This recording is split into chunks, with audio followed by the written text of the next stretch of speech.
नमस्कार, मैं हूं पवन त्यागी। ममता बनर्जी प्रधानमंत्री बनने का सपना देख रही है और इसके लिए उन्होंने शहीदी दिवस पर पूरे देश में उत्तर प्रदेश, गुजरात और कई ऐसे राज्यों में जहां कुछ बंगाली लोग रहते हैं उनके बीच वर्चुअल एक मीटिंग की, अपना भाषण सुनाया। और अभिषेक बनर्जी जो उनका भतीजा है, राष्ट्रीय महासचिव है टीएमसी का, उन्होंने भी भाषण दिया। ममता बनर्जी ने शहीदी दिवस पर घोषणा की कि वो आने वाले 16 अगस्त को खेला होबे पूरे देश में वो जारी करेंगे और उसने नारा दिया कि जब तक भाजपा साफ नहीं होगी ये खेला होबे जारी रहेगा। तो 16 अगस्त का दिन चुना है। आखिरकार 16 अगस्त क्या है? 16 अगस्त में इसके बारे में आपको बताएं, राज्यसभा सांसद स्वपन दास गुप्ता ने यह बताया है कि 16 अगस्त असल में वो काला दिन था जिसने पश्चिम बंगाल के अंदर बड़ी हिंसा देखी और यह डायरेक्ट एक्शन के नाम पर हिंसा की गई थी उन लोगों के द्वारा जो देश का बंटवारा चाह रहे थे। लोगों ने एक तरह से धमकी दी थी कि या तो डायरेक्ट एक्शन होगा या तो हमें अलग से पाकिस्तान दे दिया जाए।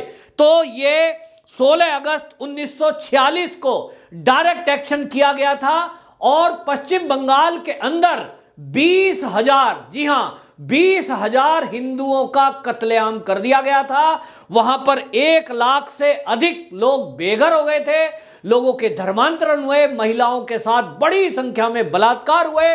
यह सब हुआ इस देश में बंटवारे को लेकर। इसके बाद जो यहां देश के बंटवारे को लेकर लोग काम कर रहे थे, जो विचार भी नहीं कर रहे थे, और गांधी जी और नेहरू जी और जिन्ना, इन सब ने मिलकर के ये तय किया कि इस दंगे फसाद को रोकने का एक ही तरीका है, ये डायरेक्ट एक्शन हो रहा है ताकि इस देश को बांट दिया जाए।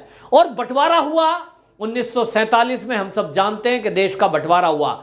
सवाल उठता है, क्या ममता बनर्जी इसी तरह का एक और बंटवारा इस देश में फिर से कराना चाहती है? आपको बताएं, ममता बनर्जी का खेला होवे नारा पश्चिम बंगाल के पिछले चुनाव में उन्होंने दिया था, जिसके बाद हम सब ने देखा कि चुनाव के दौरान भी बमबाजी हुई, हिंसा हुई और जब रिजल्ट आ गए, उस रिजल्ट आने के बाद बाकायदा टारगेट किया गया केवल और केवल हिंदुओं को। और जिन लोगों ने हिंसा की चुनाव के बाद, बलात्कार किए, वो कौन लोग थे? वो थे बांग्लादेशी घुसपैठी, रोहिंग्या, जिहादी। अब इसका मतलब यह है कि ममता बनर्जी ने जो ये प्रयोग किया था चुनाव के बाद हिंसा करके, जिहादियों के जरिए यहां हिंदुओं को टारगेट किया गया, महिलाओं के साथ रेप किए गए, लोगों के घर लूट लिए गए, लोगों के घर जला दिए गए। क्या इस प्रयोग को, पश्चिम बंगाल के इस प्रयोग को ममता बनर्जी पूरे देश में लागू करना चाहती है? आपको याद होगा, ममता बनर्जी ने एक बार सीए को लेकर यह वर्ड बोल दिए थे कि यदि सीए लागू किया गया तो देश में गृह युद्ध हो सकता है। अब ममता बनर्जी ने लगभग गृह युद्ध जैसी ही स्थिति पश्चिम बंगाल के अंदर तो कर दी है, क्योंकि यदि पश्चिम बंगाल में जिनके खिलाफ हिंसा हो रही है वो खड़े हो जाते हैं, उनके हाथ में भी इसी तरह का कुछ हथियार हो तो हिंसा हो गई। ये गृह युद्ध की परिकल्पना ममता बनर्जी के दिमाग में शायद पहले से घर कर रही है और इसीलिए वो खेला होवे का नारा पूरे देश में देना चाहती है। यूं आपको बताएं कि वर्चुअल जो भाषण दिया था उसमें उन्होंने उत्तर प्रदेश, दिल्ली और आपको बताएं गुजरात, ये कई स्टेटों में इंतजाम किया गया था सरकार की तरफ से, और ये नाम तो उसको प्राइवेट दिया गया, लेकिन आपको बताएं कई प्रदेशों में ममता बनर्जी के पोस्टर, बैनर फाड़ दिए गए, जिसमें गुजरात के अंदर भी इसने लिखा था कि खेला होगा, खेला होवे। वो पोस्टर हटा दिए गए। लोगों को ममता बनर्जी की ये भाषा समझ में नहीं आ रही है, जिसमें वो कह रही है कि जब तक भाजपा देश से साफ नहीं होगी देश में खेला होएगा। अब देशवासी ये देश में सोचना चाहिए। मैं सब लोगों को कहता हूं और मीडिया को कहता हूं कि ममता बनर्जी से ये पूछें कि वो किस खेले की बात कर रही है जो पश्चिम बंगाल में किया गया है। जो हिंसा पश्चिम बंगाल में चुनाव के बाद हुई है, रिजल्ट आने के बाद, क्या उससे वो इतनी उत्साहित है कि उसको लगता है कि पूरे देश में इस तरह की दंगे कराए जा सकते हैं? सीए लागू अभी हुआ नहीं है, लेकिन इन्होंने पहले ही केंद्र सरकार को धमकी देनी शुरू कर दी है। और आपको बताएं, जो असम के अंदर आरएसएस के प्रमुख मोहन भागवत जी का बयान आया है, उन्होंने भी इसका जिक्र किया कि 1930 में इस बात की तैयारी की गई थी कि इस देश को बांट दिया जाए। जनसंख्या बढ़ाने को लेकर मुसलमानों ने बाकायदा एक नीति के तहत जनसंख्या वृद्धि की और उसके बाद देश के बंटवारा होने तक देश में जगह जगह हिंसा हुई, जिसमें पश्चिम बंगाल को अलग काटकर ये अलग देश बनाने की बात हुई थी। पश्चिम बंगाल का जो पूरा हिस्सा है, असम और सिलीगुड़ी कॉरिडोर, इस सब को ये काटना चाहते थे, जो इस देश में दो फाड़ करके इस देश का बंटवारा करना चाहते थे। उनकी मंशा लेकिन पूरी नहीं हुई। अब इसी पैमाने पर वो काम कर रहे हैं, जिसका खुलासा, जिसका इशारा आरएसएस प्रमुख मोहन भागवत जी ने भी किया है कि वो लोग अभी भी अपनी योजना में काम कर रहे हैं, यानी अपनी जनसंख्या वृद्धि करना और उसके बाद घुसपैठियों को शरण देना, उसके बाद हिंसा को अंजाम देना और उस हिंसा के जरिए जो उस क्षेत्र के रहने वाले हिंदू हैं उनका पलायन कर देना या धर्मांतरण कर देना, इस बात के लिए मजबूर करना। उसके बाद ये वही करेंगे जो 1947 में किया था, यानी डायरेक्ट एक्शन के नाम पर देश को ब्लैकमेल करने की कोशिश की गई थी। देश के बंटवारे को लेकर जो 16 अगस्त 1946 में किया गया था, वही डायरेक्ट एक्शन, ये नाम दूसरा दे रही है उसको, खेला होबे। तो क्या ममता बनर्जी अपने प्रोग्रामों के जरिए, टीएमसी के कार्यकर्ताओं के जरिए, कम्युनिस्टों के जरिए ये पूरे देश में दंगा कराना चाहती है? सवाल एक ये उठता है। अब अगर इस दंगे की कोई खबर खुफिया विभाग को अगर होती है, इसकी योजना की अगर खुफिया विभाग कोई जानकारी करता है, तो इस देश के नेता, जिसमें टीएमसी की ममता बनर्जी सबसे पहले बोलती है, फोन टैप किए जा रहे हैं। मतलब इनकी बातों में आप खुलेआम जो बोल रही हैं उसी में इतना जहर भरा है कि आपकी योजना बताता है कि आपके दिमाग में चल क्या रहा है। आप इस देश में गृह युद्ध कराना चाहते हैं। पश्चिम बंगाल के जो हालात हैं, क्या वो हालात वहां ऐसे हैं कि वहां आम आदमी आराम से रह रहा है? मेरे बहुत सारे मित्र पश्चिम बंगाल में रहते हैं, वो कहते हैं कि यहां तो टीएमसी की इतनी गुंडागर्दी है कि या तो बिल्कुल मौन होकर रहो और जो गुंडागर्दी चल रही है वो चलती रहे, कोई बोलेगा नहीं। अगर कोई बोलने की बात करता है, यहां तक कि टेलीफोन, व्हाट्सएप, सारी उसकी चीजें चेक होती हैं, पुलिस कोई ना कोई केस में उठा करके जेल में डाल देती है। ममता बनर्जी बात करती है केंद्र के ऊपर फोन टैपिंग की, अपने प्रदेश में उसने क्या हाल किया हुआ है कि आम लोगों का जीना दूभर है। और ममता बनर्जी इस प्रयोग को पूरे देश में करना चाहती है।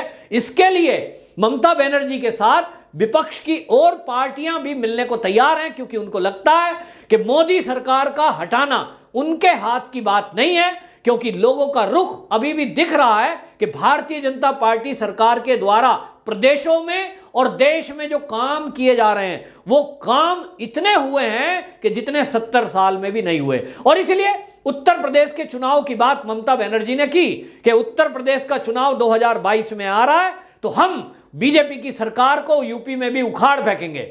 मुझे हंसी आती है, ममता बनर्जी का वहां कोई एक वोटर नहीं है जिसके बेस पर वो एक वोट पा सके, लेकिन बात कर रही है यूपी की सरकार को, यानी योगी सरकार को उखाड़ फेंकने की। तो किस बेस पे कर रही है? इसी बात से लगता है कि इन विपक्षियों को लगता है कि उत्तर प्रदेश हो या देश के अन्य भाग हो, ये सत्ता प्राप्ति के लिए कितने भी नीचे तक गिर सकते हैं। उत्तर प्रदेश में जिस तरह से पिछले एक के बाद एक कुछ घटनाएं हुई, जिसमें किसी की दाढ़ी काटना हुआ, किसी का धर्मांतरण हुआ, या किसी संत के आश्रम में जाकर उसके मर्डर करने की योजना हुई, ये खुलासा होता है कि इस देश के विपक्ष के पास बीजेपी के मुकाबले के लिए, मोदी जी और योगी जी के मुकाबले के लिए कोई नारा नहीं बचा, कोई मुद्दा नहीं बचा, कोई कारण नहीं बचा। तो इसलिए ये केवल और केवल दंगों का सहारा लेंगे, ये केवल और केवल भाजपा को बदनाम करने के लिए झूठ का सहारा लेंगे, ये इस तरह से लोगों को भड़काने का काम करेंगे और इसी तरह ये लोगों को तैयार करेंगे कि वो आपस में लड़ें, जिससे इनकी रोटियां सेकी जा सकें उस चीज की और लोगों को बांटकर ये वोट ले सकें। इस अल्पसंख्यक समाज को भी जोड़ने की कोशिश कर रहे हैं। तो ममता बनर्जी जो ये कह रही है कि बहुत देर ना हो जाए, सारे विपक्षी दल एक मिल जाओ, हर चुनाव में आप देखेंगे 2014 में भी यही ड्रामेबाजी इस विपक्ष की हुई थी, सारे एक हो जाओ, मोदी जी को हराना है, तो सारे एक हुए लेकिन मोदी जी को हरा नहीं सके थे 2014 में। उसके बाद मोदी जी ने काम के आधार पर वोट मांगा। 2019 में दोबारा ये ड्रामा चला था, ये सारे विपक्षी दल मिले थे और इसी तरह ममता बनर्जी के बयान आए थे, लेकिन इनका खेला नहीं चला। अभी फिर ये अगर ममता बनर्जी ये विचार कर रही है कि उत्तर प्रदेश में कोई टीएमसी का एक गुंडा वहां किसी भी भाग में खेला करने का विचार भी कर रहा है, तो ममता बनर्जी वहीं उत्तर प्रदेश की पुलिस इतनी सक्षम है कि वो पश्चिम बंगाल में घुसकर उसको निकाल के ले आएगी। तो खेला करने का उत्तर प्रदेश में तो सोच भी मत लेना, क्योंकि अगर आपने सोचा तो फोन के कैमरे पे तो टेप लगा दिया है, लेकिन उत्तर प्रदेश की पुलिस वो है कि अगर आपने गलत सोचा भी योगी जी के बारे में तो वो कैच कर लेगी और आपके टीएमसी के गुंडों को लाकर रासुका में निरुद्ध कर देगी। यूपी में आपका खेला ना चोलबे दीदी। और अगर आप सोचते हो कि केंद्र की सरकार को आप लोगों को भड़काकर भटकाकर और दंगे कराकर इस देश में गृह युद्ध कराकर मोदी जी को हिला पाओगी, तो यह सपना भी आपका पूरा होना नहीं है, क्योंकि वो समय और था 1947 का, जिस समय यहां दंगे हुए, डायरेक्ट एक्शन के नाम पर ब्लैकमेलिंग हुई। आज की डेट में इस देश में राष्ट्रभक्तों की एक टीम खड़ी है, उसमें राष्ट्रभक्त पत्रकार भी हैं, राष्ट्रभक्त सेना भी है और हमारी सिपाही भी हैं और एक एक नागरिक भी है जो इस देश के लिए कुछ भी कर गुजरने को तैयार है। तो ममता बनर्जी, आपका खेला पश्चिम बंगाल में हुआ, वहां चल गया, बाकी कहीं चौलबे ना। और आपका भतीजा जिसको आप स्थापित करना चाहती हैं, वो किसी भी राज्य में खड़े होकर एक रैली नहीं कर सकता। आप पश्चिम बंगाल के बाहर निकल के तो देखिए, पता चलेगा इस देश का मूड इस समय क्या है। पूरे गुस्से में है देश की जनता, क्योंकि पश्चिम बंगाल में जो आपने हिंदुओं के साथ किया उसको कोई भला मानुष आराम से सहन नहीं कर सकता। वंदे मातरम।